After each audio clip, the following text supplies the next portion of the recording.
I've got no experience in baking. I've not been trained.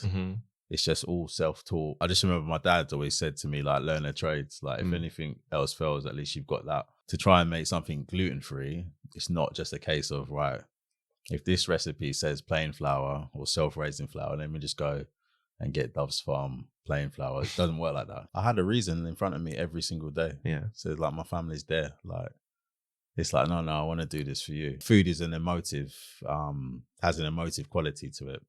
So you could eat a piece of food and it could transport you back in time. Yeah. You could smell something like an aroma and you're in your grandma's house eating that, whatever she used to cook on Sunday for you. It was an ultimatum from my wife. She's like, you got to stop making them because we can't eat them all, or sell them. Like, I was working part-time, so I'd had a day off a week to get all the orders, make them and deliver them on that day.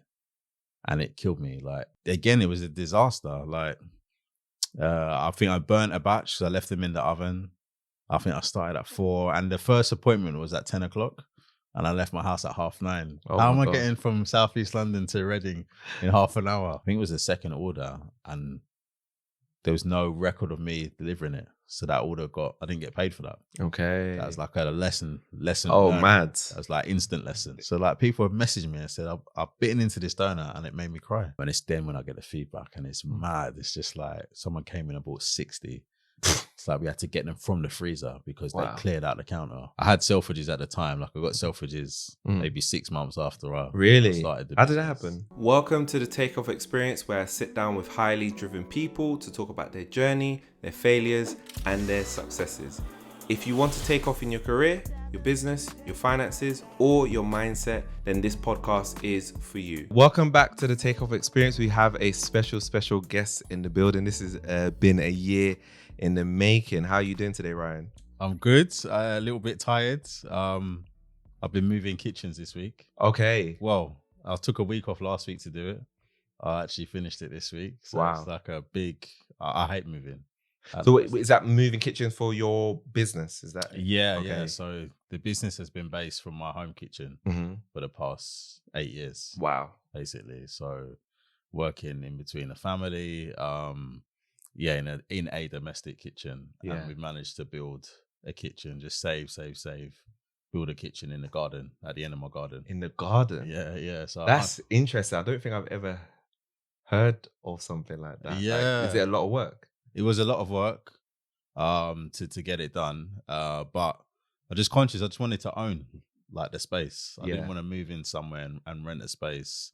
Well, I did, to be fair. I did want to do that. And the temptation to do that was, it happened like so many different times, but it just wasn't right, or it would mean having to share with someone. And because what we make is sort of specialist in terms of like the allergens and what have you, that's always going to be a bit of a tricky point. But I always wanted something that I owned 100% as well. Okay. Like you mean the premises? I own the premises. Yeah, that makes sense. So I did it.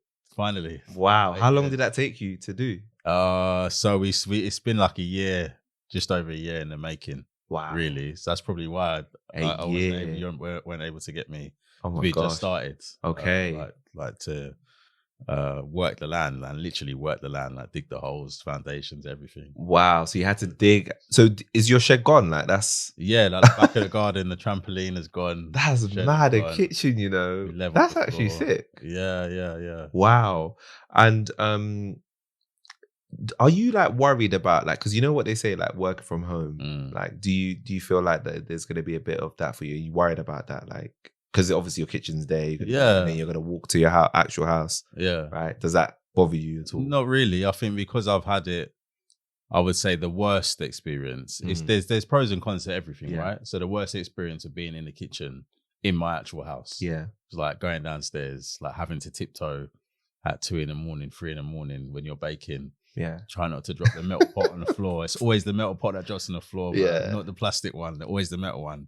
Bounces forever. Like all those different scenarios, having to work around. All right, now it's time for breakfast. Got to put everything away, have breakfast, wipe everything down. Kids go off to school, start again. All of those different scenarios.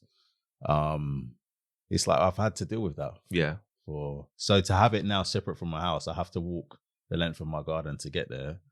it's actually nice. Yeah. Like really, really nice. I mean, I've been running back and forth between the garden and the house because there's stuff that I haven't brought over yet. Yeah. But now I think everything is there. Okay.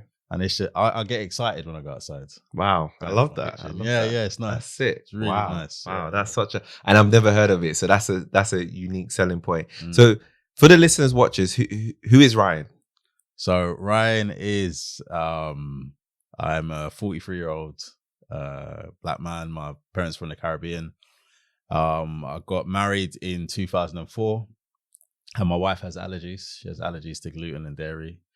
We've got 2 kids. My daughter Georgia, who's 16, my son Noah, who's 12. Okay. And very early on, we found out they had allergies to dairy as well. So just wanted to come up with something that they could eat, that would get them excited, that their friends would be excited about as well. And ultimately that was safe for them to eat. Like I'd seen through my wife, she'd pay over the odds for gluten-free products that were dairy-free as well, which is really, really hard to find. Like, talking 10 years ago now, really difficult to find. You pay they'd be so expensive and just disappointment every single time. Yeah. It's not quite right. It's not good or it's terrible. It's disgusting. I can't believe I just bought this. So to see that through her eyes and then to have my kids experiencing the same thing, just like, no, man, like it's so easy to replace dairy, especially, but why is no one doing it?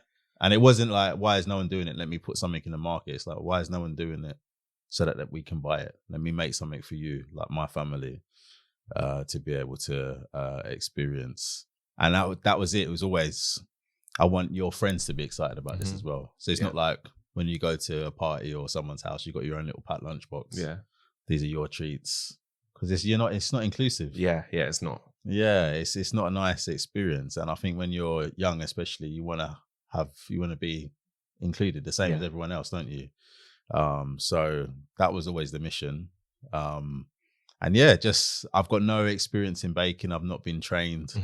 It's just all self-taught. Wow. And I just wanted to do this for my family. That's it really. So that's really who I am. I'm not from this background. I was like a project manager before. Okay. When I started the business at the time in like the sort of property construction industry, working for a company. I've been there for like 10 years plus.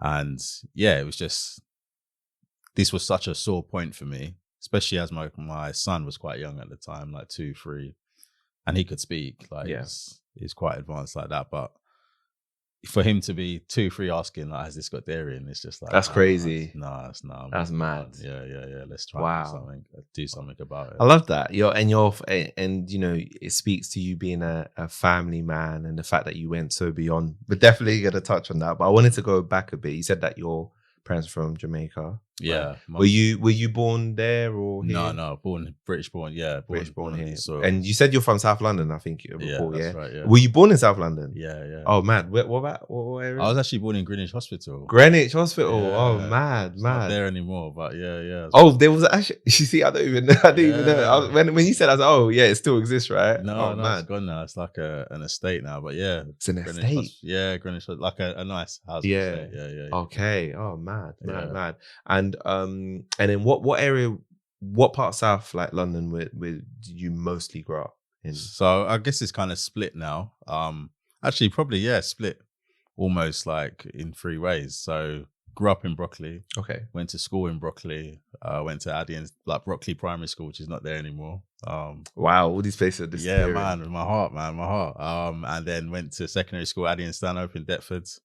Brown uniform. It was all right when you're at school, but not when you're on roads. What was it like actually during them times? It was all right. Yeah. It was good. Like I've got fond memories of those times. Yeah. It was nice, a nice time, man. And then we sort of moved. Like when I started secondary school, that's when we moved from Brockley to Catford. So a little bit longer to get to school and that. But even that, the journey from school to home, like friends along the way. In Lewisham, Deptford, and in Catford as well. It was nice. It was nice. It was a good time. And what were you like at school? Were you were you educational on the side or not educational? Like, Yeah. you know, the 12, was it A stars, GCSEs and all that sort of stuff? No. I was the guy that could always do better. Okay. Yeah, I was smart. Yeah, smart. So I was I was smart, like that at school as well. but Yeah. I didn't apply myself. I would say, yeah, I was kind of like a coaster, a bit. Why do you think that you were? Like, what was that just you just chilling? Yeah. It's like I'd get to like a level and just like plateau and just be like, I'm not. This is not really exciting me. No, it's not really interesting me. So yeah, I don't know. Like my brother was always a lot smarter, so he's the one that got the A's and the B's and stuff. And I guess I kind of like lived in his shadow a little bit. Okay. Yeah, because we're quite close. He's a year and a half older than me. So he was a school year older than me. Okay. So it's just like, yeah, he was smashing it and I was just kind of coasting. Okay. Yeah, so yeah, because I feel like because I'm the oldest child, I feel like sometimes there's a bit of pressure on the eldest, like the buck kind of stops with you. You've got you know, and then everybody else gets babied after kind of, or they learn their lessons from the first child. Okay. Wow. That's interesting. And so did you do college? Did that happen for you? Yeah. So I went to college. Again, I was following my brother. He went in sort of to graphic design. I was following him down that route. But then, I just remember my dad always said to me, like, learn a trade. Like, if anything else fails, at least you've got that. So I actually went into bricklaying. Studied to be a bricklayer down in Bermondsey, did an apprenticeship there, and then from there I went to work for architects, like a modern apprenticeship type scheme. So I was in college 1 day a week, training in construction, and then finished college and went to uni, South Bank Uni, to do construction, HNC, like the first 2 years of a degree, basically part-time. And I went from architects to working for construction management company and then design management company. And then eventually I landed in my last company, which was a property investment company. Okay. So I just did the HNC. I didn't take it beyond there. Again, it's just, I wouldn't say I'm really an academic person. Okay. Like to sit down and put my head in books and learn stuff. Sound like you're a bit more practical. When it was coming to. Yeah. I mean, I had the ability, definitely. But I just found out that it just wasn't. I'd rather get stuck in, like hands-on, and sort of figure it out that way. Yeah. Which is interesting. Actually, you're really making me think now with these questions, like, as to how I've ended up doing what I'm doing. Yeah, I'm trying. Yeah, that's what we're always trying to figure out, right? Like, how do you get to where you get to, and find your purpose in a way. And I wanted to actually ask you, what was Bermondsey like? Because you said you worked there, and I remember when I was younger in secondary school. So I went to secondary school between the years of 2000, 2005. And I remember there was a bit of a smear with Bermondsey. Bermondsey was, again, we were young, so it's not like we knew too much about it, but we knew it was racist. Yeah. That's it. Was it like that for you when you were working in that area? I didn't experience anything. Like literally just got the bus from Lewisham or from, I think we could get one from Catford actually, 47 went up there. But just got a bus there. I worked on Spa Road. It was like a little way from the bus stop. Just done the bricklaying course. And then just back home. Done. Yeah, there were like geezers there. But we all got on. Okay. All the laugh. Yeah. You know what? It might just be, being young. Yeah. Sometimes you hear one or two instances and it's just Chinese whispers. Yeah. Not to say that nothing happened, but I think that element does happen. I think when you're younger, you have a bit of an imagination. Exactly. Sometimes. Not to say again that racism doesn't happen, because of course it does. But I'm just saying that maybe sometimes we hype stuff a little bit too much. Yeah, maybe. Certain areas at certain times. Yeah. But I was always treated well down there. Okay. Definitely. Yeah. But I think you're right. Yeah. Because I know a lot of people, like, you get it in different parts of London as well. Yeah. Like maybe people from East or North, I don't know. They might thought like Peckham was like, oh no, you can never go to Peckham. It was like that. Yeah, don't step in Peckham, you're going to get robbed. Yeah, exactly. You kind of get that stigma in your head kind of thing. So, but no, it was cool. Yeah. Bermondsey was cool. And so I know you started in 2017, it was? Sorry, let me get my notes. Yeah, well, so 2014. Yeah. But it started, the journey started before then, right? Back in 2011. Yes. Yeah, that's right. Talk us through that. Yeah, so that's where like my wife, she's like the real entrepreneur of our family. Like she left her job and then got employed as a freelancer to do the same job, and that's what started her like self-employment, like that kind of career, entrepreneurial career. And she's always had ideas and stuff, but she was running she'd done a couple of blogs like for Vogue, another magazine, I think it was Hello magazine, like beauty blogs for women of color. But now she was developing another one called The London Mother, and it was more than a blog really. It was like an online magazine. Well, it still exists. It's an online magazine to this day, like a directory for parents in London, especially things to do in the holidays, things to do with your children, things to do if you want to get away from your children, all that kind of stuff. And really that's where we would get invited out to attend like lots of events or attend lots of different activities and stuff like that. And there'd always be an element of food. Yeah. And it was there that I really started to see, well, actually, going outside of our own home, not many people cater for people who've got allergies. Yeah. It's just a given that, you know, people can eat anything. And then it's actually when you drill down, there are like allergies in a lot of different foods. So like cakes, biscuits, cookies, pastries, it's all got an element of dairy and they've all got gluten in. And that's sort of where it really started, just being exposed to going out to these wonderful venues, wonderful activities.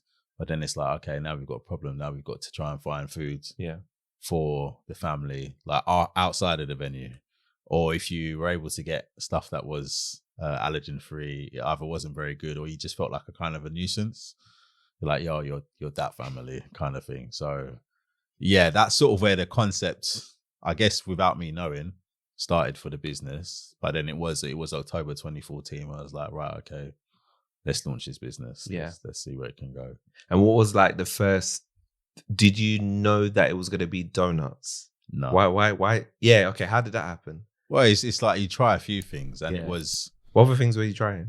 Well, brownies. Okay, so you tried brownies, like gluten-free and vegan brownies. Yeah, so everything was just dairy-free at first. Okay.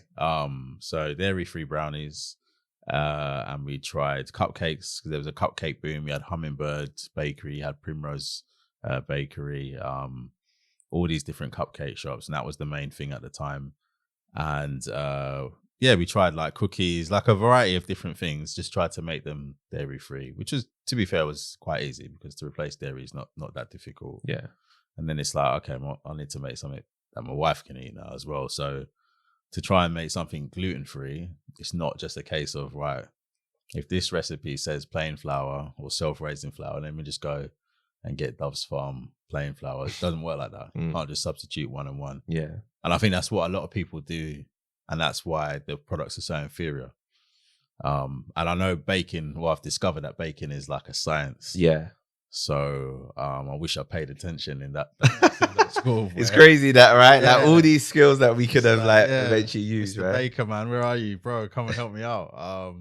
But it's like, okay, you need to understand like what these different elements, what their properties are, what's going to happen if you apply heat to them or you apply liquid to them, how they're going to combine and work together to produce something good. Yeah. So yeah, just trying to get all those elements in my head and develop a decent gluten-free recipe. Mm-hmm. And I found out quite quickly, like brownies is fairly easy to do, but I found out very quickly that everyone does it. It's like bananas. Everyone does a gluten-free brownie. Yeah. So it's like, okay, let's try something different. And I had come up with a recipe for like baked donuts. But it was the shelf life was so short. Like brownies you could keep for like 3 months in the freezer. Yeah. It's basically fat and sugar anyway. So like preservatives. But the donuts like were perishable after maybe a day. A day? Days. Yeah. Wow. Well, you think like if you go and buy 6 donuts for £1 and that's the best before date is the date that you've gone into the shop to buy them. They're very short shelf life. So it's like I can make them, but I can't get them out to people really. Yeah. So I just didn't really even think to put it out there. So I was like, oh, these brownies are really good. But I just found out everyone kind of does it. But then, that recipe development was the start of leading up to that 2014 date where I thought, okay. So were you making these brownies before 2014? Just like for your family? Yeah. Just for your family. Yeah. So my sister-in-law has got similar allergies to my wife. My wife is more dairy intolerant to dairy than she is to gluten. Yeah. My sister-in-law is the opposite. She's more intolerant to gluten than she is to dairy. But those two, between the two of them, they were like my guinea pigs and our family. But like batch sizes, it's just too much for one family to eat. Yeah. So okay, so you just have bare leftovers. Yeah, and the ingredients were expensive. Like, yeah, you couldn't just go to Tesco. They didn't have a free from section in Tesco. So what were you using? I don't know a lot about baking. So what were you using as your substitute? So what were you substituting?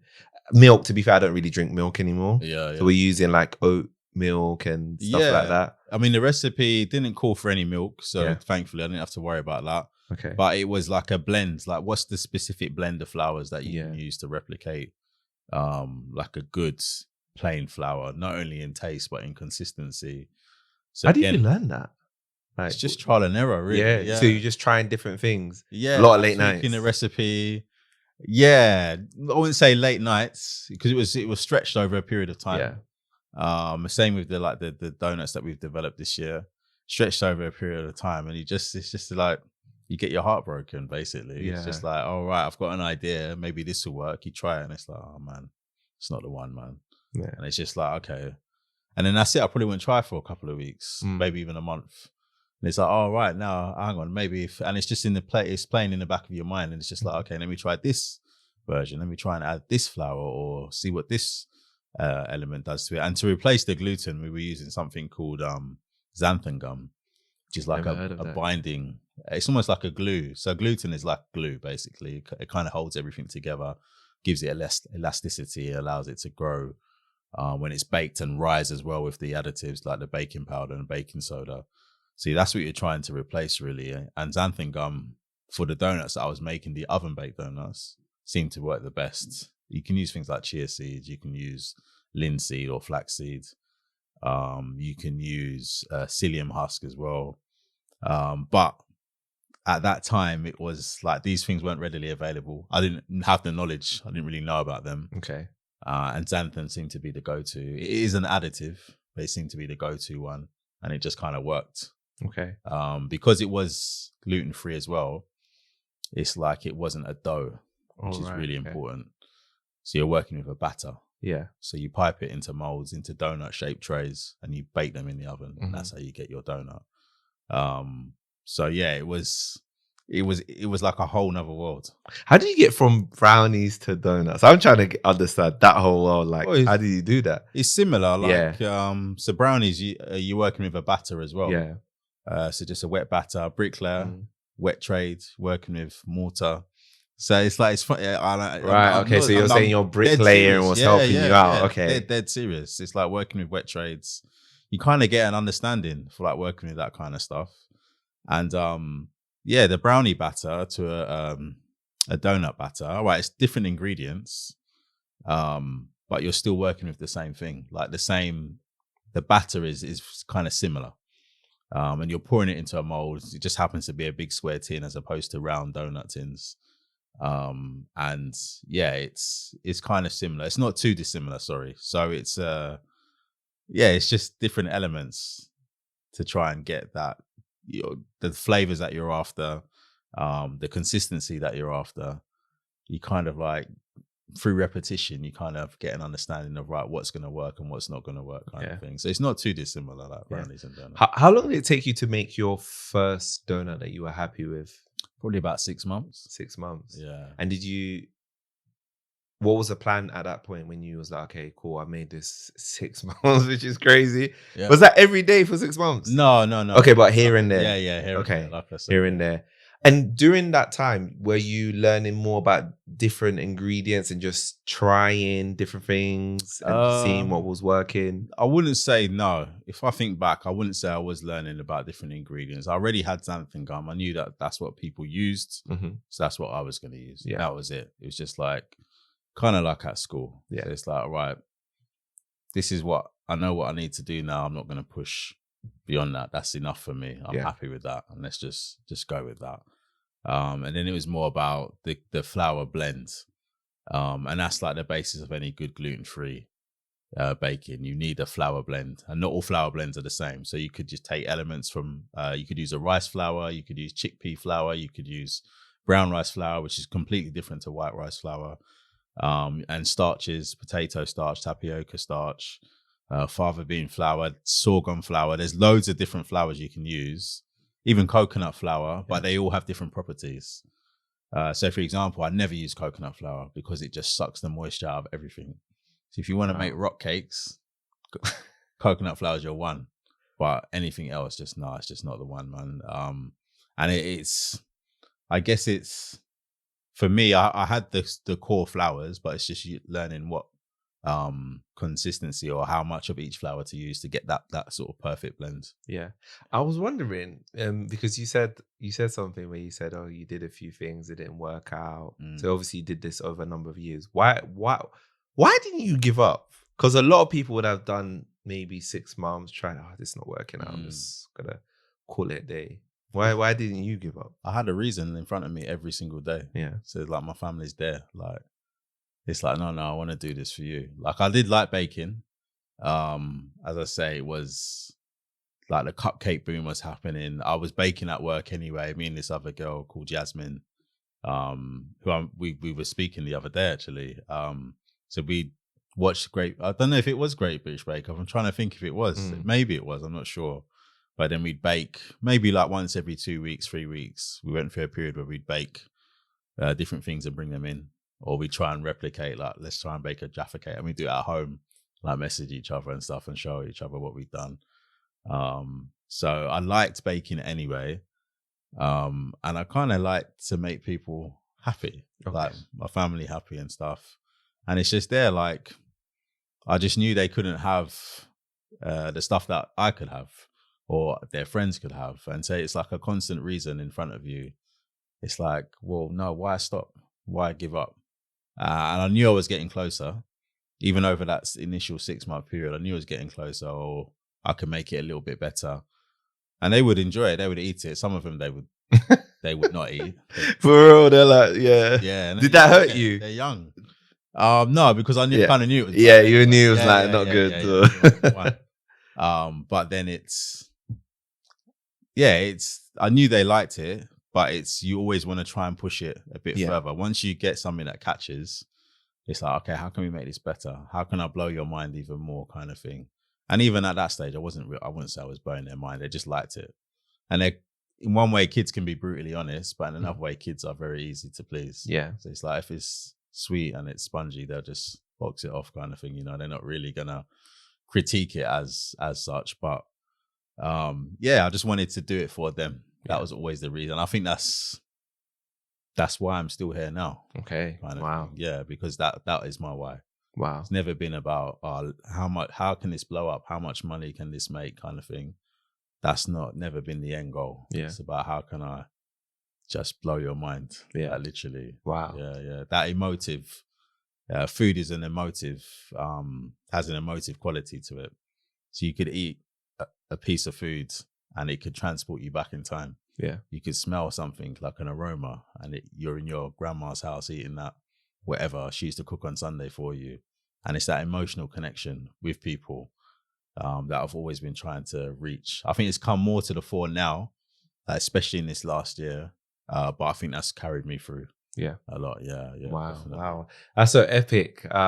It's always great to hear the story and the reason behind why people do what they do. And I can definitely sense that you're definitely doing this for your family. How did you know that donut that you made, that perfect golden donut was the one? How did you know, okay, yeah, I've got it. This is it. I can see it now. Like I took a picture of it and that was my business card. Like initially that picture, I've still got it on my Instagram. And I just knew when I took it out, the consistency, like the way it rose. And then when I rolled that thing in cinnamon sugar, and I just put it on that table in my front room, that little round coffee table, and the light shone in on it, and I got my phone to take a picture, I just knew that was the one, man. Wow. So I look at this thing is beautiful. And my son put his fat little finger in. And just as I took the picture, and as I say, I'll try and dig it out, man. I may repost that. That's content I'll repost. Wow. That first one. And then when I did it again, and then when I did it again, and then when I did it again, it's like, okay, yeah, this is it. It's like, it's consistency now. This is coming out good every single time. And there were times when it went wrong, but those first few times I was like, no, I've done it for you, my family, kind of thing. Yeah. Wow. And what was like the first? Walk me through like the first, now getting it out there. Now that you've got the donut ready, what was the steps that you took to get it out there? Well, remember I'm not like a qualified project manager, but that all went out the window. Yeah. So it was kind of like, it was an ultimatum from my wife. She's like, you got to stop making them because we can't eat them all, or sell them. And I'm like, I don't want to sell them because I don't want to put myself out there for people to judge these creations. Like, I didn't want to do that, but I'm like, okay, I don't want to stop making them. Let's give it a go. So as you do, came up with a name for the business, ordered 1,000 business cards. I don't know I think I still got most of them. I don't know who I thought I was going to give them to. But then it's just like, okay, now how do I get them to people? So I just started to go on Facebook, go in a few different groups, like celiac groups, vegan groups, and just casually just kind of walk in there and just like, oh, hey, everyone, this is what I do, kind of thing. Got told off by a couple of the administrators for doing that. And that's where I found out that everyone does a gluten-free brownie. And then people were like, well, what else do you do? And I was like, well, I've got these donuts, and it just went mad. It's like, what donuts? Because especially if you're celiac, and that's why I wanted to make them gluten-free. If you're celiac and you're told, like I said, food is emotive, right? So if you're told you can't have bread, or you can't have pastry, or you're going to start to miss that. You're going to start to really crave it. Yeah. So for celiacs, high up on the list, like if we was on Family Fortunes, that would be one of the top 5 answers. Foods that you miss being a celiac would be donuts. Wow. Donuts, bread, good bread, maybe like a French bread, a baguette, or something like that. Pastries, croissants. It would all be like bread-based things. Well, obviously because you're celiac, but it would all be bread-based things. But donuts would be high. They'd be near the top, if not the top. So for people to hear that, it was just like, wow, okay, yeah, let me see what you can do. And then it's like, okay, so this is the one I didn't want to sell because I don't know how I'm going to get it to you. So what I started to do was to take orders for people in London only. Okay. Would they come to you? No, I'll go to them. Okay, well, you're driving around? Oh, my public God, transport. Public transport? Yeah. Oh, mad. So like I was working part-time, so I'd had a day off a week to get all the orders, make them and deliver them on that day. And it killed me. Like, I can't remember how many times I did it, but it's like, this is a disaster. It's maybe like, let's say I had 8 orders and it would take me like 10 hours to deliver them. Like get changed from hair, tube to hair. I wouldn't eat that day, get back home exhausted, dead. And then that's it, the day's done. Like I've got to go to work the next day. So I did that. But again, it was just, I guess you're trying to please people. Like I said, you want to blow people's minds. Like you've got this product you think is really great. You know no one's doing it. You've given it to a few people now. The feedback you're getting is really good. It's baked, so it's kind of like a cake version of a donut. So again, in my heart of hearts, it's not a true donut, if I'm truly honest. But the cinnamon sugar one, that's the first one I came up with. When it was warm and you rolled that thing in sugar, dipped it in oil, rolled it in sugar, it was like the donuts I used to get in Deptford Market on a Saturday from that man at the end, where they sell all the bric-a-brac. And he used to have his little van. He used to get them rolled in sugar hot donuts. They reminded me of that. And I think it was a touch point for a lot of people. They liked it. So to get the feedback, that's what kind of kept me going. Yeah. But then it's like, this is not practical. I'm exhausted. I'm tired. I'm mashed. Were you doing like, how many hour weeks were you doing at that time, would you say? Were you working weekends? Yeah, on a weekend. So on a Saturday, I didn't do anything on a Sunday. And like the process as well, just to even make them, just used to take me ages just to make a batch of, I think it was 12 or 6. No, or 6 was like one batch was 6 donuts. But it used to take me ages. Again, like no project management was employed whatsoever. It's always like that with your business, isn't it? Like it's always, you don't apply everything that you learned, just chuck it up in the air. And it's just like, like Macaulay Culkin kind of thing, Home Alone. But It just used to take me ages to get it done, and yeah, it was just long. So I did a couple of donut rallies. So I thought, let me just get people from a certain area, and there seemed to be a lot happening in Bristol, down the M4. So right, okay, I'm gonna do a run, like from my house in Plumstead, go up to the M4, start in Reading, and go all the way down to Bristol, and I do drop-offs along the way. So what, you had a batch of donuts? How many batches? I think it was 27. Yeah, 27. So you went from Reading, to where after Reading? Reading. Where did we stop off? Swindon. Were you setting up stalls in each? No, just at the back of my car. Really? Yeah. So what, you just open your car and then you get selling to people? Yeah, selling CDs or something like that, man. Yeah, it was like that's old school. So I'd set it all up, gone through Facebook, took people shared their details with me. Yeah. I took them all, contact name, number, the addresses, and I'd meet them like at the main station in that town. But I remember, again, it was a disaster. Like, I think I burnt a batch, so I left them in the oven. I think I started at 4, and the first appointment was at 10 o'clock, and I left my house at 9:30. How am I getting from Southeast London to Reading in half an hour? That's crazy. Oh, bro.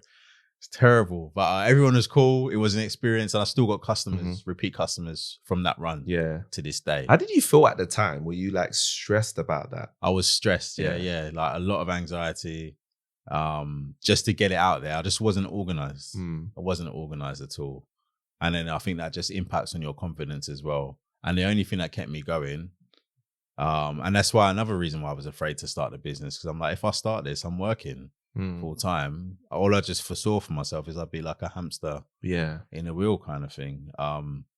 So super stressed, but the feedback was like off the chain, because there's no one doing anything like that at the time, and they didn't mind that it was baked. They understood your celiac. You understand it's hard to do anyway, but loads of people liked it, which was good, and that's what sort of kept me going and spurred me on. And then eventually from that, we just scoured and managed to find a courier that would deliver them overnight. Okay. So if they were kept in the box, delivered overnight, they were good. And that's what opened us up to the whole of the UK. Okay. From that, Wow. So doing it in your kitchen, and at that point, the courier would pick it up from you and then send it out to anywhere in the UK. Yeah. So I was still working part-time. So it was on my day off. Yeah. Get all the orders in, have that one day, and just do a mad day of baking. Yeah.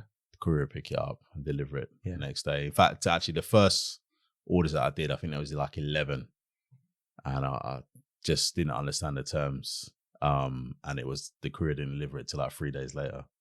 So I was like at work, like all smug, like waiting for people's emails to come in. I think some of my donuts, and I was like, the email from the courier or people to say my donuts haven't arrived. When I researched it at work, I was like, oh wow, they're not coming. This must have been like Wednesday or something. They're not coming till Friday. And it's just like, oh, Maz had to change courier, managed to find one. I mean, they were pretty terrible, to be fair. But it just meant that it was possible. Yeah. And obviously now we've got the system that we have in place, so we can deliver all across the year. And we have been. How did you open that conversation up with the courier? What was it like? Did you just contact them by email and just okay? Literally. Can you deliver donuts to me? Yeah, I've got a food item. I need to have it delivered overnight. What's your rates? Can you do it? And a lot of them said no. So we were kind of limited. There's a few that were able to do it. Yeah. Well, only one that I could find. And then after that was a disaster. I managed to find another one. And then we stuck with them for a few years. And then eventually now we're with DHL. So DHL deliver all our parcels. Nice. So yeah, it was difficult. But it's just, this is what I want to do. Yeah. Can you do it? Yes or no? Yeah. Yeah. And the packaging, which I like, did it start off like that? No. What did it start off as? I think this is version 3. Version 3. This is a good version 3. Yeah. It's not bad. It's a really good version 3 if it only took you 3 versions to get here. So actually, no, probably version 4. So I had the package that I designed on my iPad with the logo and everything. So that was just like cupcake boxes. Did you design all the logos yourself? No. Okay, you got somebody to do it. Okay. I got someone to do it. So I had an idea of what I wanted.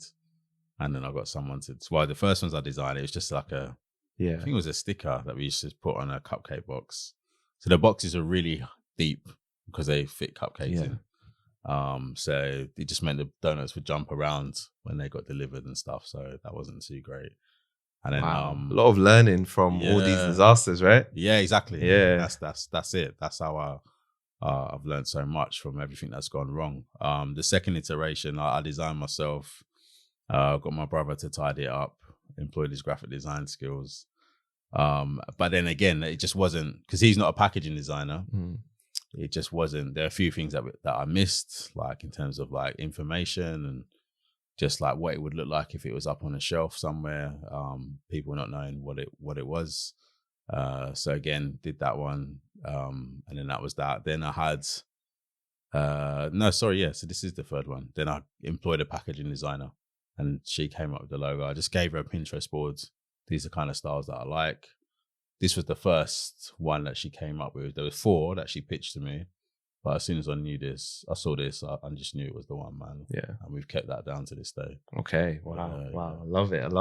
And it sounds like you went through a lot of iterations. Yeah, I think sometimes you do have to go through that to be able to get to the end. Like I feel like so many people want to be perfect at the beginning, but your journey so far is telling me that you had to learn, keep on learning, but you didn't give up, and you just kept on getting better and better.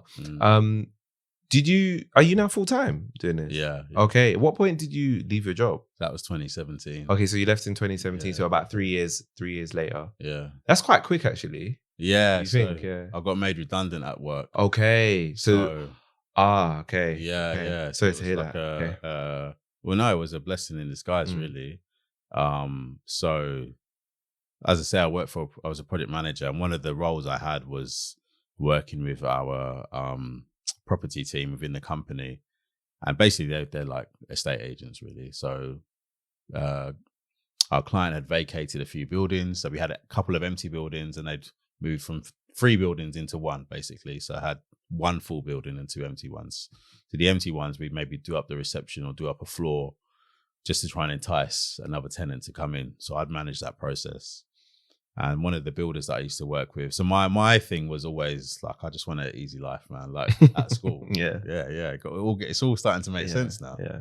Wanted an easy life. So I was all about building relationships with people. And I guess I've always been like that. So I would ride to jobs with the builders. Like, don't meet me down there. Let's ride together. Like, just have a chat, find out a bit more about you. How do you work? This is how I work. And just be open, upfront, honest, and just build a rapport. So I actually got good relationships with basically every contractor that we worked with. This particular guy, he lived in Essex. So on his way into London, Dartford Tunnel, he'd come through. It'd be easy for him just to scoop me up, and we go and view jobs together. So he'd seen like all the baking equipment. He knew what I was doing. I told him what I was doing and stuff. And people knew at my work as well. Yeah. I'd mention it to them. And by this point, you weren't worried about that? No, Some people get worried about, like, saying that they're doing their side thing. Yeah, They're scared that they might get, sacked or. Yeah, it was, but I read through my contract, and it's like, you don't own. If I'm, in actual fact, I was working harder. I feel like I was one of the hardest working people in the company, because I'm like, I don't want you to tell me anything. Like, I'm making sure that every job I'm doing is done 100%. Like, nobody's coming to you. All you're going to know is me accepting the job and then me handing the job over. Yeah. Like, I don't want anyone telling me anything. So I'd put in hours. Like, there'd be times where I'd be going to bed like 2, 3, 4 in the morning, working on work, just so I'd have enough time or a clear day then to focus on Borough 22. And then we got into Selfridges pretty quickly, which I'm sure we'll chat about a bit later on. So it was like, I'm happy. Like, I want you to know what I'm doing, kind of thing. I think a few people's noses out of joint, but that's inevitable. But yeah, as I say, this guy picked me up, so he saw like the baking equipment like in the house and stuff, and we got chatting. And he wanted to invest. Okay. In the company. Yeah. Oh. He was really excited. He's like, I can't believe it. And I gave him some to try, and he's like, they're amazing. I love them. So at that point, he wanted to invest. But I didn't accept it. I just wanted to keep it. I didn't really know what I was doing, and I didn't want to take someone's money and then, kind of have to answer to them. But when I got made redundant, I was with him at the time, and I told him, and he offered me a job on the spot. So I could have gone and been a project manager for his company or contracts manager. But he said, and my wife said, if you don't do this now, you'll always regret it. You'll never know what could have been. So it's like, okay, let's just take the leap. So 2017 February, got a lump of money from my old firm. I've been there like 12 years, and that's what paid for the packaging. It's expensive. It's expensive. Expensive packaging, mad. Yeah. So that's what paid for the packaging. That gave us the springboard. To go into Borough 22 full time. Wow. Yeah. Wow. That's absolutely insane. How did you feel at that point? Scared, man. Yeah. Yeah. Because it's like, you're used to earning a certain amount every month, and that's like your safety net. And you've been doing it while working on the business as well. The business is starting to grow. But you still got this safety net coming in every month. And it's like, that's what made me work hard as well. It's like, I don't want to lose that. And then it's like, okay, you've given up that safety net now. And it's like, there's nothing there. You've got money coming in because you've had to hold back on doing what you're doing because you are working full time. It's not like you've not got orders like every day, or do you know what I mean? So I had Selfridges at the time. Like I got Selfridges maybe 6 months after I started the business. How did that happen? Through social media. Really? So they found a buyer, a Selfridges buyer? Yeah. Well, it was a lady named Amber. So strawberries and gym mats. I think she just uses her social media, her Instagram now, just to view Instagram. She's not active on it. But I've never met her to this day, man. But I always thank her. But she posted I didn't even know Selfridges had a Instagram account, like Selfridges Food. I don't know that they have an Instagram account. That's Instagram account. So Selfridges, official Selfridges, and then you got Selfridges Food. But they had like a celiac awareness week, and she's like, "Oh, you need to get this guy's donuts in." And they're like, "Well, we're always looking for new suppliers." So I was like, I saw that, and I was like, "What?" And I was like, "Okay, if you DM me your contact details, I'll send you some samples." Half an hour later, just got a ping, DM. Yeah, we'd love to get some samples. Bring them in here this time. And it's all documented on my Instagram, actually. So, yeah, went there, the doorman, I got a picture of him, went upstairs, sat with the buyer. And I remember saying to her, like Katie, her name was, I don't know how I've got here. This is my situation. I work full time. I do this part time. I would love to have them in Selfridges. I don't know if it can happen. But just tell me what I need to do. Like, I'll work with you. She's like, no, cool. And that's what I said. I always used to say, if you like them, like, just taste them, see what you think, give me some feedback. And if you like them, like, whatever you need me to do, just let me know. Yeah. And they did. They were excellent. Really, really, really good. And they kind of dragged me up in terms of standards. They came and visited my kitchen at home. Yeah. Mad. They actually did that. Yeah, I was sweating, bro. Sweating. Because you just think, what like, they're checking someone's for? coming to audit your kitchen. Yeah. They're coming to shut you down. But no, they're coming to protect you and themselves. Okay. So it's like, if there's anything that's a miss, they're like, no, you need to sort this out, that out. Then we can talk. And it's just like, yeah, it was cool. So it's a clean home kitchen. Yeah. 5-star rating from the council. It's like, there's nothing really that they had to do. I think it was the only thing they said was traceability. So that's where you keep a record of all the ingredients that you use, the dates and everything. So if anything goes wrong, heaven forbid, something should go wrong, then what days, what products that you need to recall, basically. Yeah. You can trace that. So that's what I had to start implementing, but everything else was fine.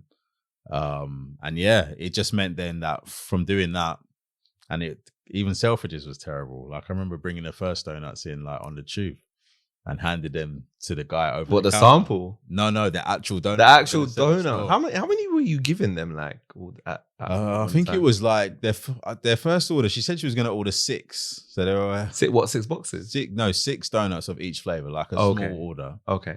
Because she knew like what I was on, like juggling the 2 jobs and what have you. But they ordered 36 of each flavor. Yeah. What? So that's a lot. Bringing them in on the train, handing them over the counter. You bringing all these like if I was a customer, I was like, oh, here you go. And they're like, no, you can't do that. They got to come in through the loading bay. And so the next couple of orders, I delivered them to the security guys, and they would have to call down to the loading bay. Someone would have to come up from the loading bay to collect them. And they're like, nah, man, you can't. And the credit to the guys in the loading bay. They really helped as well. Like just about, all right, no, driving, high vis, PO for you, PO for me. One gets stamped, we keep it. One gets stamped, you keep it. To prove that you've delivered, we've checked quality control. So I did that with one order. I think it was the second order, and there was no record of me delivering it. So that order I didn't get paid for that. Okay. That was like a lesson. Oh, learned. mad. That was like instant lesson. Mad. Yeah, okay, I'm never doing that again. Yeah, you're losing money. Yeah. So it's like, okay, that's the procedure, and it's like I could only be upset with myself, kind of thing. So yeah, but they helped me, and then it just meant that any business I went to afterwards, like I'm going in with a pack, and it might sound like, well, that's kind of obvious that was what you would do, but not a lot of people were doing it at the time, I don't think. Because people were so impressed. It's like, you've got all your allergen sheets, you've got all your information. This is how much it costs, minimum order quantities, all that kind of stuff. And I credit Selfridges for that, for getting me to that level. So, and I guess that's another thing. It's just about having a quality product and being professional, being reliable, and having that as a consistent standard. Yeah. Like year in, year out, week in, week out. That's something that I've always strived to do, but I credit Selfridges for helping me to get to that level. Yeah.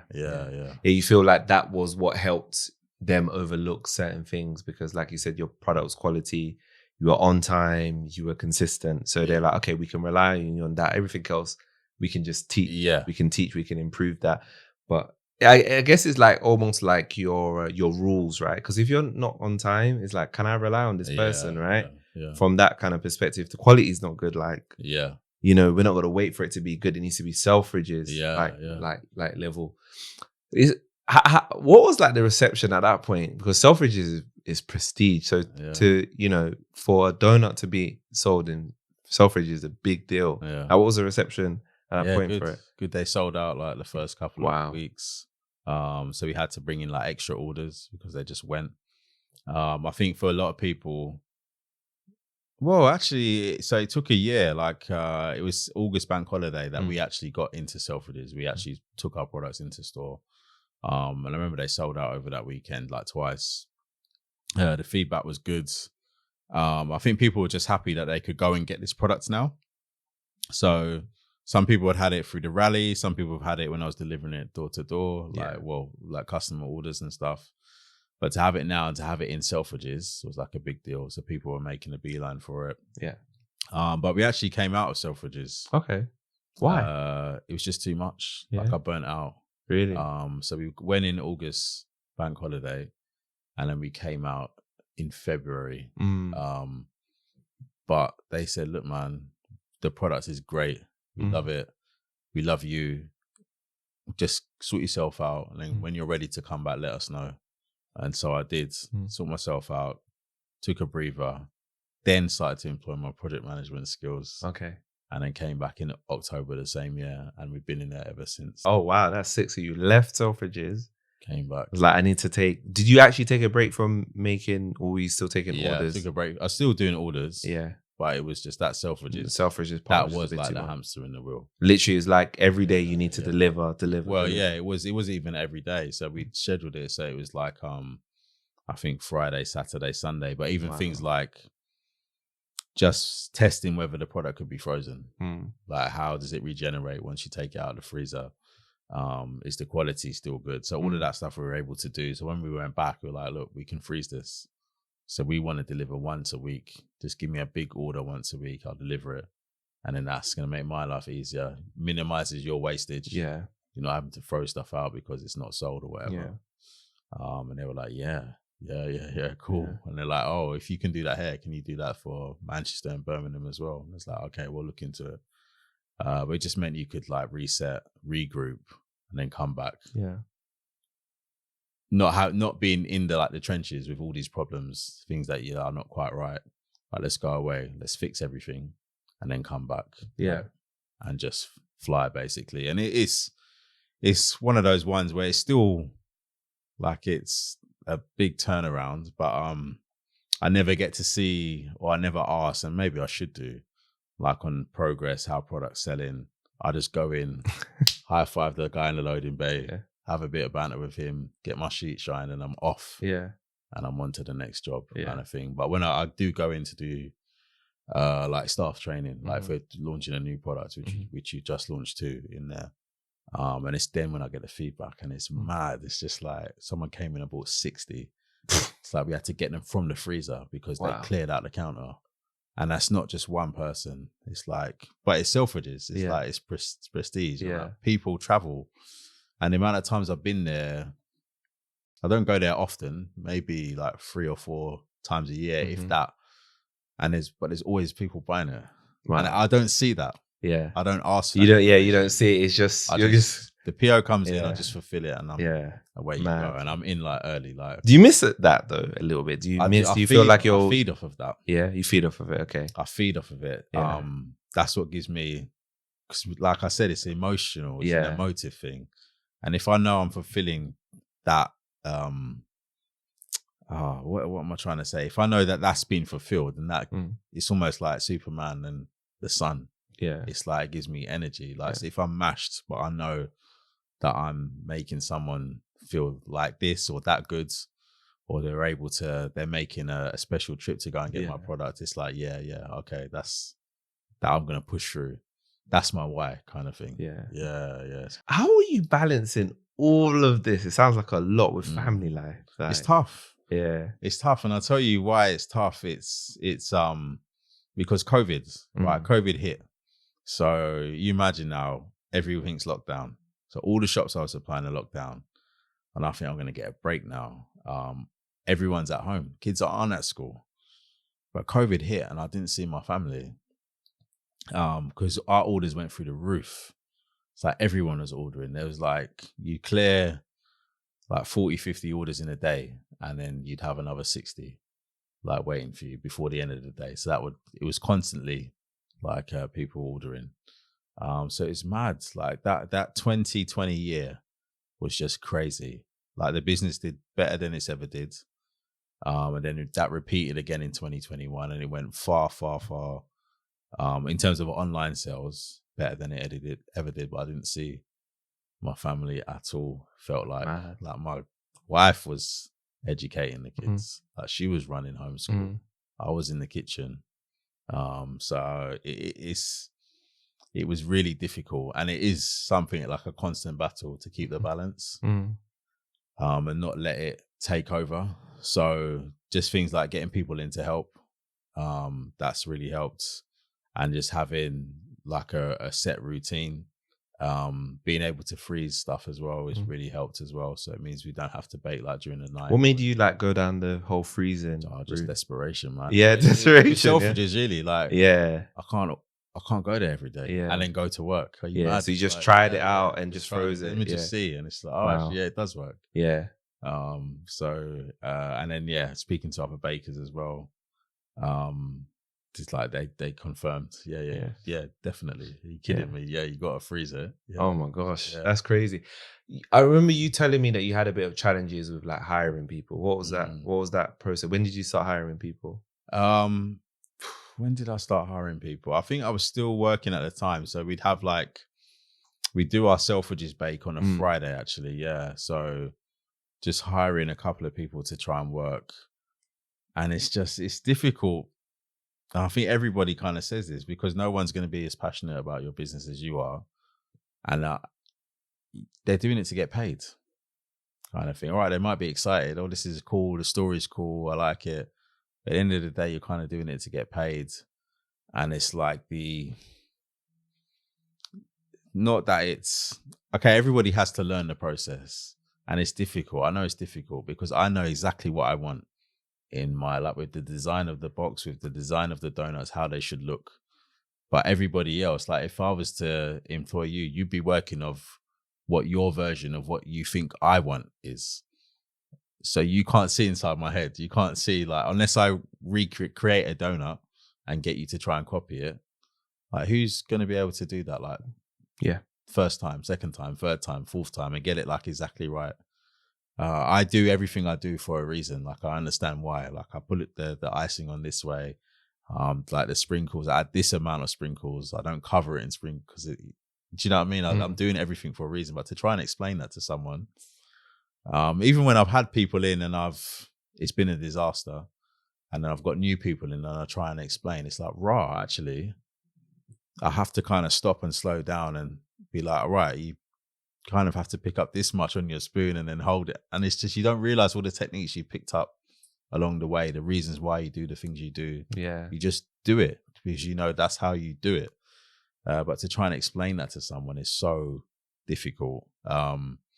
So it's been tricky. Like I had a couple of good girls that had come into work from Moldova. They were really, really good. But just the roller coaster of running your own business, like through COVID, it was a godsend. They were so helpful. It meant I could take time out. They could handle everything. Yeah. But then this year, like it was tough at the start of the year. So we lost one girl, and then the other one, I didn't realize, just lost in communication, but she was doing a degree in web design, like an online degree. Oh, really? So it was like a part-time job. Course. Yeah. Oh, wow. It's like an online degree. So she graduated and everything, and she's good. She's really, really good. Like in terms of design, a good eye. So she got picked up by it, and she couldn't do both. So I've got one person working with me now, like 2 days a week, but it's difficult. Yeah. And like even with her now, she's good, very, very good, very, very clean as well, which is important. But to just teach the techniques when you've got like a day or 2 days worth of Selfridges orders to try and get through and get everything done. And it's just like, do I slow down and try and teach this girl, or do I just get her to do like the menial tasks and let me just concentrate on doing everything? It's tricky. It's tricky, but we'll get there. We'll get there. And I want to hire more people, actually. So it's a skill that I'm always working at, trying to like fine tune, like to train people up to be able to release the baby, as it were. Not It's precious, right? Because it's been honed for so many years, and I feel like you've done it for a long time. You've got a big why. You've gone through a lot of issues, obstacles, should I say, overcome those obstacles, and now you're at a good place. And like I think, like, you cultivated that, right? So it's hard to like, okay, let me trust somebody else to, do this, because I mean, ultimately, if they do it and the donuts are not as great, it's gonna fall back on you. Yeah. Right? And I've been to Selfridges before, and I've looked at the donuts on the counter like, don't like the way they look, man. And it's like there's been times where you've shown them, and they're like, okay, they're starting to get it now. And then it's like maybe 3 months down the line, it's just a batch, it's just a disaster. And you're like, it's not that they don't care. It's maybe it's something that's gone wrong. And I always say to them, anytime they make a mistake, I say, look, man, I've made that mistake like 500 times. Yeah. Like, don't worry about it. This is what we do to correct it. Yeah. Because sometimes they make a mistake and that's it. They stop. It's like a deer caught in the headlights. It's like, no, it's like, no, let's keep moving. This is what you do to correct it. And they may not know that. But it's just, you can't just teach them once and then leave it, kind of thing. You kind of have to keep checking in and making sure that the techniques are right and they're sort of finishing everything to the standard that you want. Yeah. What would you say has been your biggest success to date with Borough 22? The emotional connection. Like, definitely the emotional connection. So my biggest success in terms of actual product is the fried donuts that I've come up with this year. So that's what I've always been wanting to do. And look how my face is changing, right? That's what I've always wanted. Yeah. So like, if I want to make you a donut, my family, I want it to be a gluten-free vegan version of a standard like jam donut. Yeah. That's like the ultimate donut for me. Yeah. And I've not been able to do that. And there's a few reasons. I didn't understand the ingredients, like what they can do. I didn't understand their properties. And it's not like, I'm not a scientist, but I just know, all right, if I put this in water, this is what happens to it through experience. I know if you add heat to this is what happens to it. I know if this particular product will bring this kind of element or this kind of flavor to the end product. So understanding ingredients, having exposure to ingredients as well. Not all of these ingredients were out at the time. But this year, I don't know, I cracked it. I cracked the fried donut recipe. That's dope. And that's brilliant. Like no one's done it. No one has been able to do it. So I don't know, you know Crosstown? Yeah, I know Crosstown. Crosstown come to me. They send vans to me for gluten-free donuts. Really? Yeah. Oh wait, so your donuts are in Crosstown shops? We don't sell them in Crosstown. Okay. But if they do like corporate orders. Oh. So look, they do a lot of corporate orders. Yeah.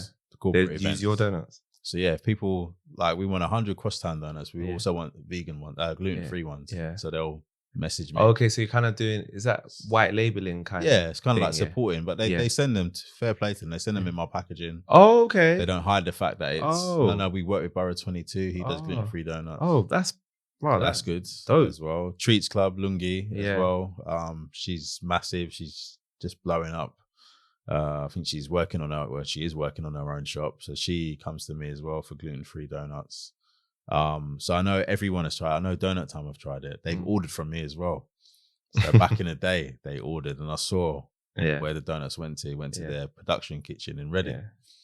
So everyone has tried it. No one has cracked it. Donut Time produce a gluten-free. I don't know if it's gluten-free and vegan. I think it might be either or. But it's baked. Yeah. So it's a batter. Okay. And I've cracked the recipe. So like you got people gonna come for your secret recipe then. Unicorn, man. So I'm looking at getting it patented. Yeah, I would definitely. Just because it's no one's been able to do it, and it's like, no disrespect to my Australian family, my New Zealand family, my American family, who've told me that we people doing this in Australia, people doing this in New Zealand. They sent me pictures, man. It's like, it's good. It's not like mine. Yeah, my one is the real deal. Yeah. And I think over here we're used to our donuts being more bread like. Yeah. Like it's kind of like a brioche recipe. But the donuts I'm producing aren't like that. Okay. They're light, they're crisp on the outside, they're light inside, and you would not in a million years be able to tell they're gluten-free or vegan. Wow. It's making me really want to try these. Absolutely. And I'm sure the listeners as well are like, yeah, we're gonna definitely get my feel of it. So that for me is like my biggest achievement to date. Yeah. But like, was it the proudest? No, yeah, like the biggest success for you. So the biggest success though is people's reactions to that donut. So I knew when it started to take. It was April 31st that I did the recipe, and like I say, like you trial and error, and it's like getting your heart broken when you put it in your mouth and it's not the one, and you're convinced, like, please make this work, please make this work. So I made it on April 31st and I didn't eat it until May 1st. So I was like, I can't eat this now. Let me just go to bed. Let me just leave it. Just let it cool down, leave it, try it in the morning. Tried it in the morning and I was like, raw, I think I've done it. And it's been like, my Instagram from that point on has been like the journey of this donut. So everybody's come on this journey with me. There's been times where I thought, this is it, I've done it. And it's been, no, it's not the one. You can push this further. Or there's something you're not doing right. The feedback from other people. So listening to other people. But I knew that this donut is going to bring people to tears. And it has.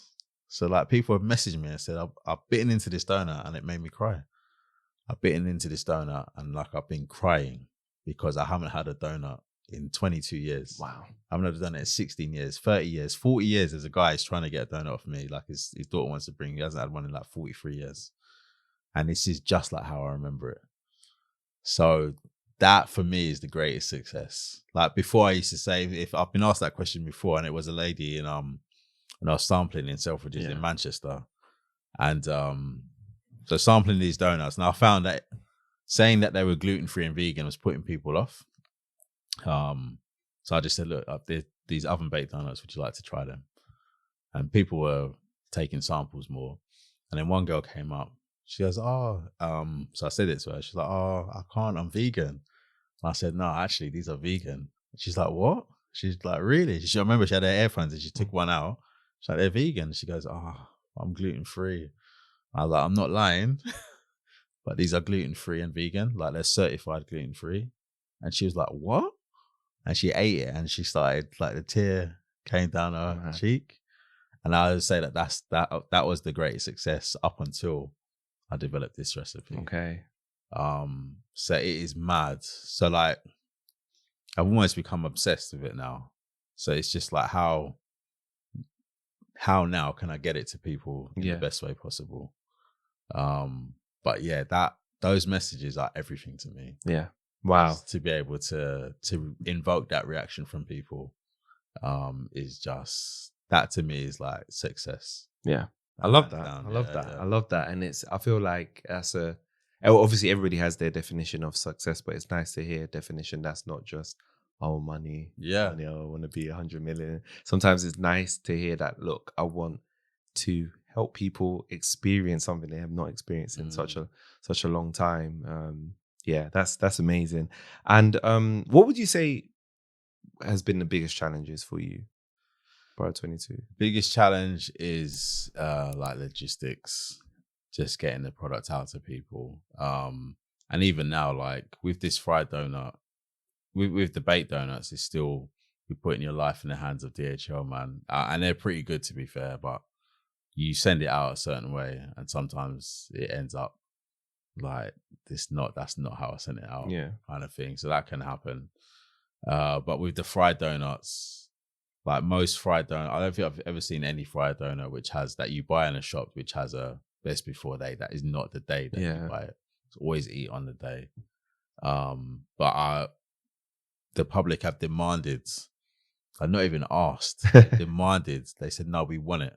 Like, we want this product. Yeah. Like, send it to us. And I'm like, okay. So at the moment, it's difficult. I've got to send it AM delivery. There's the boxes to pay for, the greaseproof paper. And I've broken all this down on my social media.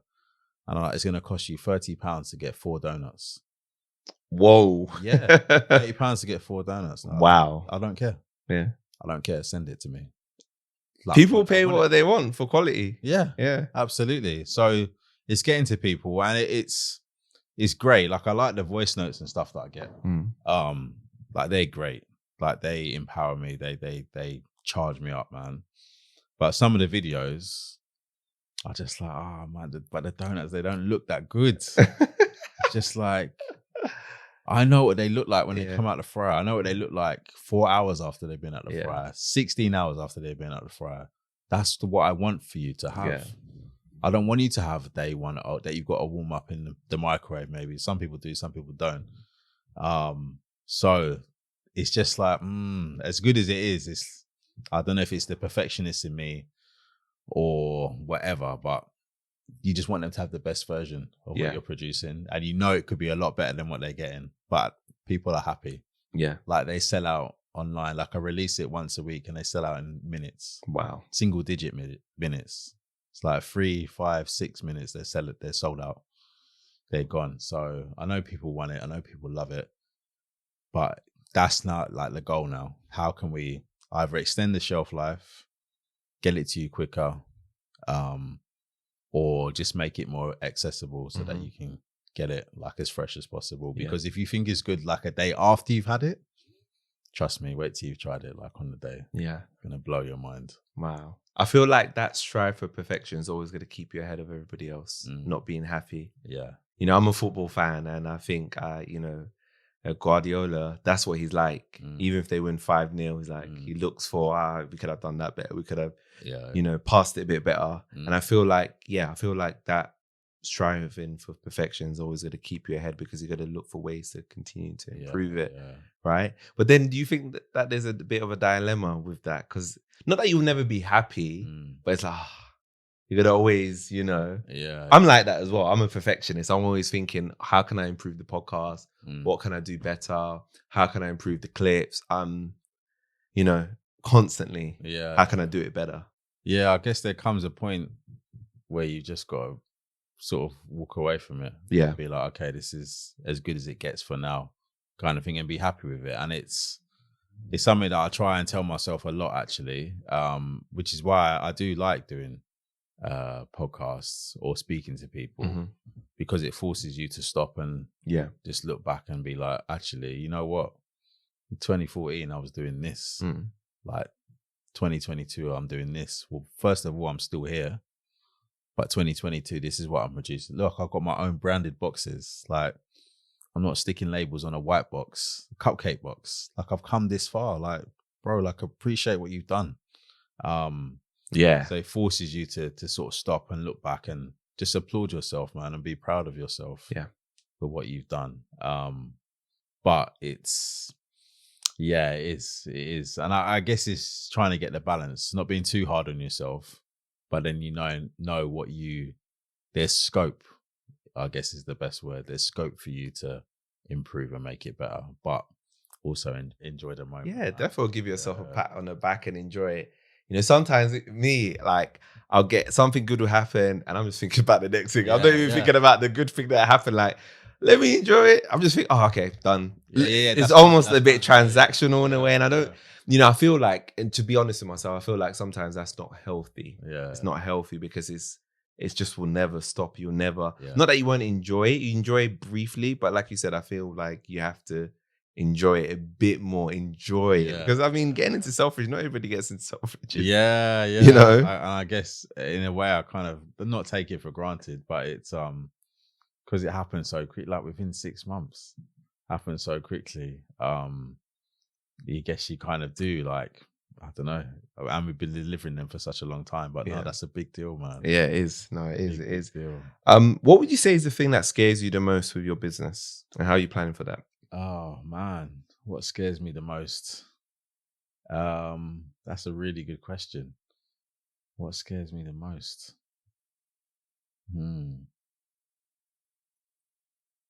I don't know, I think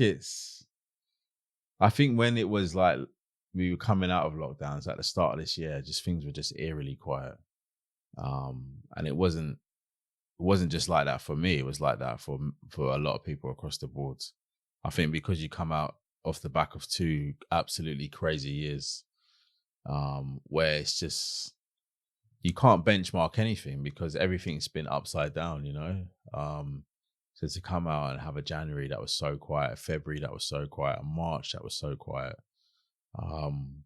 that was quite scary actually. And then to lose one of our girls, and just go down to 1, it almost felt like, wow, we've got this far, now we're kind of going back on ourselves, kind of thing. But I guess it's for that, and I was speaking to someone about this morning actually. Not from this sort of aspect, but the principle's the same. It's just knuckling down, and just keeping that level of consistency going. Keep trying to be innovative as well. So taking time out to develop new recipes and stuff like that. And again, it's not about revenue. Obviously, you need revenue for the business to survive and to keep going, but that's not what's driving you forward. It's about trying to produce the best version of what you're producing. So that's really got me to where I'm at the moment, and it got me through that moment. But yeah, I guess that's something that every business owner has to sort of deal with, really. Yeah. No, it is. It's like what we were saying, striving for perfection. Sometimes it's like you don't know what's gonna happen. You can't always predict the future. It could be going well now, but like you said, you're trying to get ahead and make sure that you stay ahead too. Yeah. Sometimes that can be that uncertainty. Sometimes can be a little bit unnerving. How do you manage like the uncertainty part of it? So you said this year, January, Feb, March was quiet. How did you deal with that? Because obviously you changed from a stable income to, I don't want to say not stable, but there's no guarantee, right? No, I know a job is not a guarantee either, but that's if you're on salary, you know what you're in charge of it as well. So it's like, it's not like, oh, this is my boss's decision. No, everything falls to you. I guess just having good people around you. People that you can soundboard off, and it may not even necessarily be here is the answer, here's the solution to the problem that you're facing. It's not like, no, you just need to get it out, just chat to someone. The good thing about working from home, so my wife is always there. And we always joke that she's the head and I'm the heart. Like she's very, very much very structured, very organized, very academic, and I'm like almost like the opposite to that. But so she's good as a soundboard. She's good in terms of like sound advice, and she doesn't make any decisions without data to back it up, whereas I'm more like impulsive, emotive. Yeah. So that's good. And then within the industry as well, like it's honestly, the friends that I've got within this industry, the people that I can chat to within this industry, like the hospitality industry that I've met along the way, they're just incredible.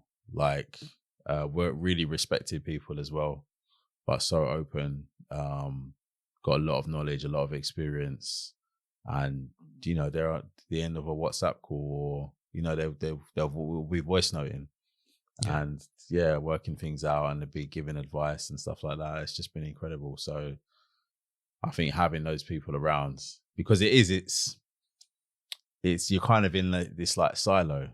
And it's like I said, it's just like you deliver to Selfridges, delivering your online orders, high five everyone, and then that's it. You're gone on to the next week. So it's kind of like you're almost in this silo by yourself.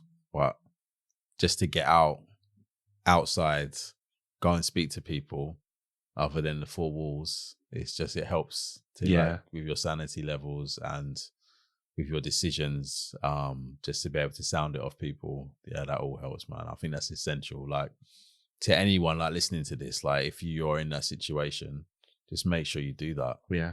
Just even if it's like once a month, it doesn't have to be like, let's go and talk about our problems. It could just be, just get out and go and have a chill evening or go and have some fun or whatever.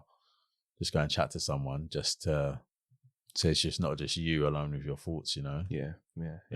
It's important. You definitely need somebody else that you can bounce off ideas and somebody that can be honest with you. I think you need somebody that's honest with you. Don't surround yourself. Me personally, somebody I can say that's going to tell me the truth, regardless.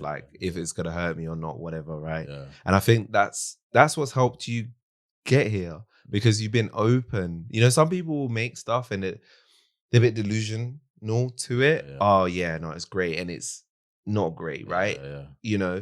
And that's why I said like the whole perfectionist stuff.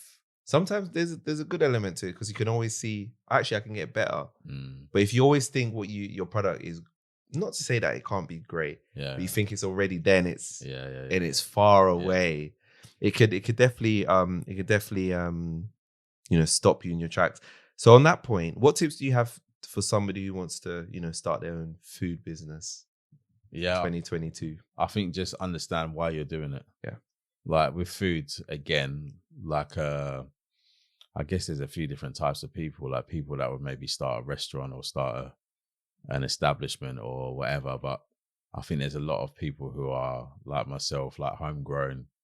They just enjoy the element of baking or cooking.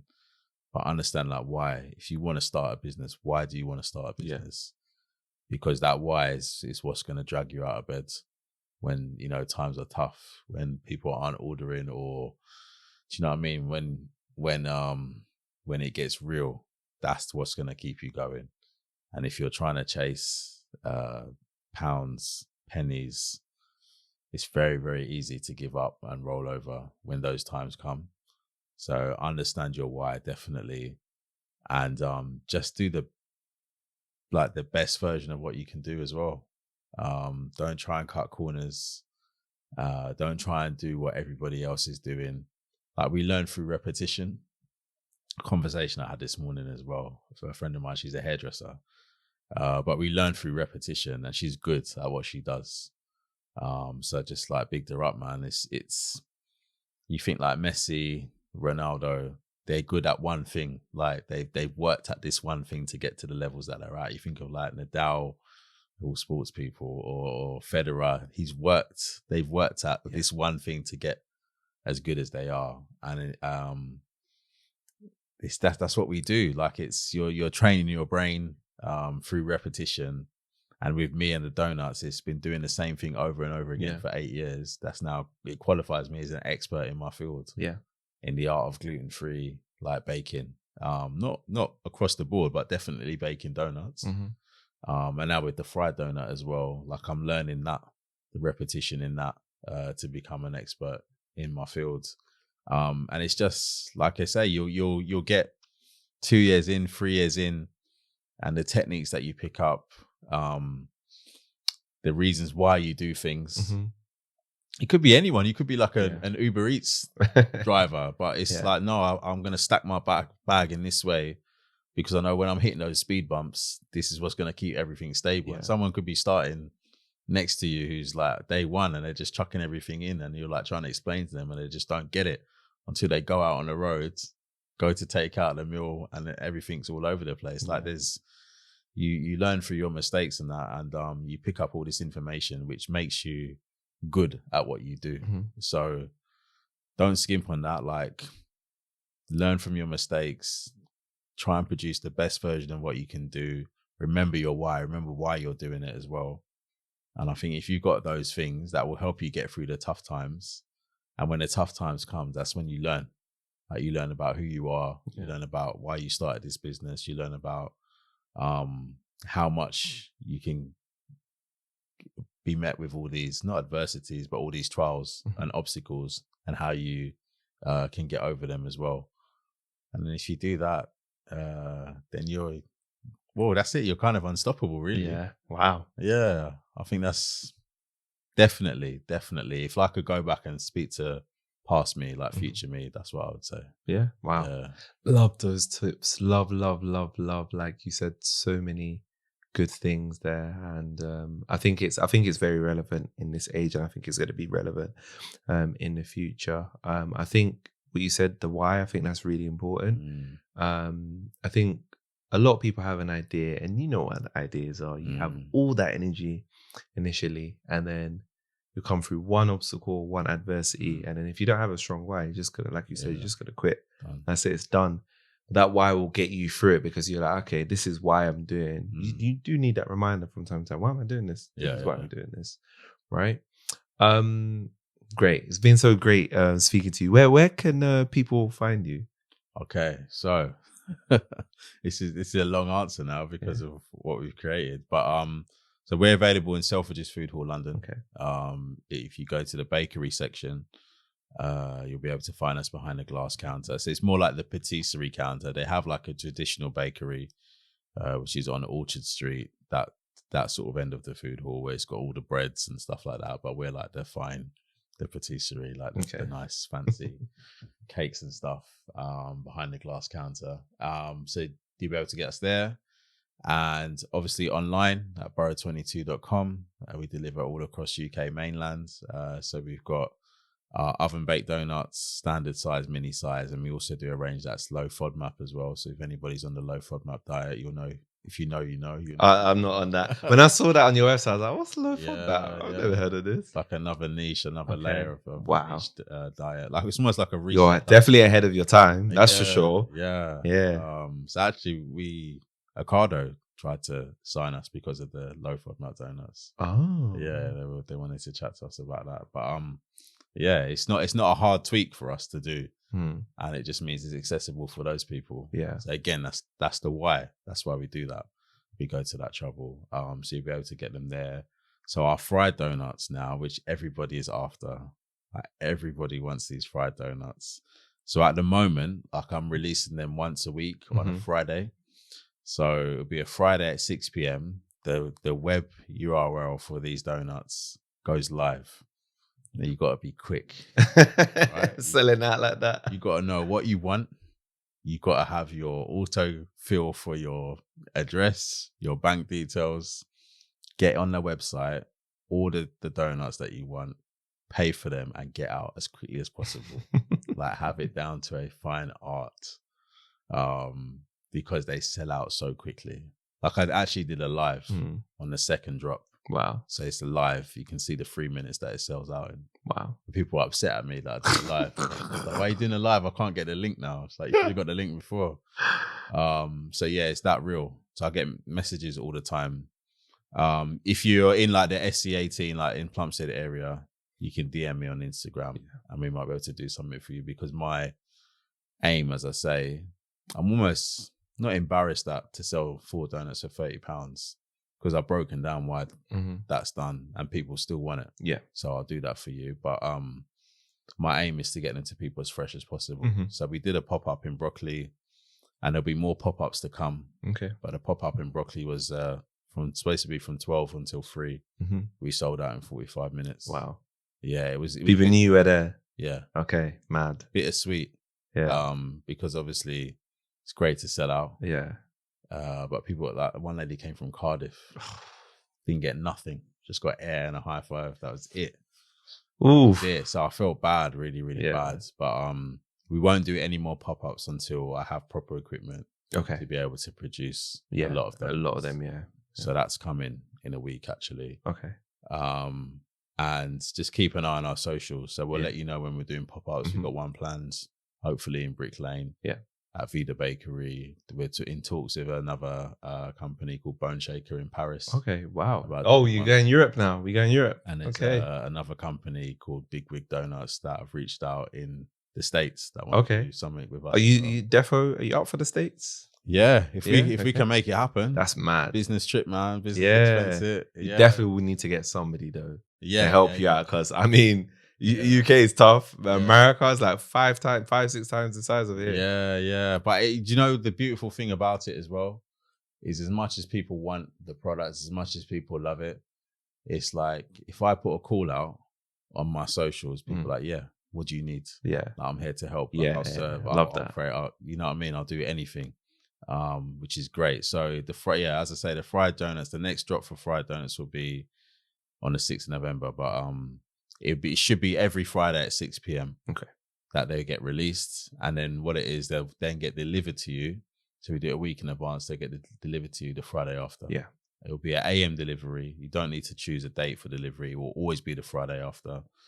And they'll come in the morning, and then hopefully you'll be in heaven on Friday morning. Yeah. Wow. Yeah. I hope you guys are jealous, because I'm gonna get stuck into mine later with my wife. Have you got any final words for the people, for listeners? Just to thank everyone who supported us, who's been riding with us. Like I said, there's people there, like the OGs from day one, through our bake journey, who were on the rally in Bristol, the one that we did in Manchester as well. Just to thank everyone who's ordered from us. Like it does, like, you're paying my mortgage, you're allowed me to build a kitchen in my garden, to be able to continue to produce like the best donuts like on the market for you now, to be able to do that. So just to thank everyone for that. And just to everyone in the community as well. Like, it's a wonderful community, the support that we get. To thank everyone for that as well. And just please, like, keep supporting us. Like, it's going to be it's still trying to keep the balance, but it's going to be a crazy 12 months. Like 2023, I feel like is going to be a big year for us. So we're talking about growing the business, getting a team to help me out as well, like in management, and really make this something that's accessible for people. So just watch this space. Wow. Like, I'm looking forward to it. Yeah. Looking forward to it. Like a year's time, I can get you and your team up in here. It might be somewhere else, actually. We'll have to see. Might be in our shop. It's true. That would be a good one. Yeah, I'd love to do it there. Yeah. Wow. I'm really excited about that. Thank you so much for taking the time today. I know, like I said, a year in the making, and sharing your story with us. Telling us everything about your journey. And what's quite important, what I'm trying to do in the podcast, is to make it as realistic as possible, because a lot of people always like to say the good parts, but you told us about the parts where you struggled and how you overcame it. And I feel like that's the part that a lot of people can resonate with, because they're also struggling. They're also going through, their issues too. And to hear something like that, I think it helps to motivate people. So definitely wish you luck. When I saw what you were doing, I was like, yep, definitely getting him on the podcast. I was like, yeah. But, well, for me, I was like, okay, I don't know anybody black-owned donuts. I was like, this is crazy. And I love donuts. So I was like, I definitely have to. That is one of my favorite desserts. Definitely have to get you on.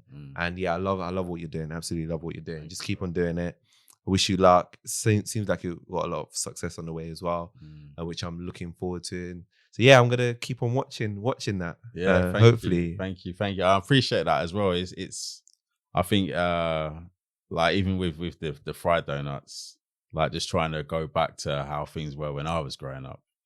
Like, everybody consumes things so rapidly. Like, and I always look at music. Yeah. So, like, albums, like, Jodeci were dropping that album. They dropped like 3 or 4 singles before that would be released over a period of time. Yeah. Then you get the album. Yeah.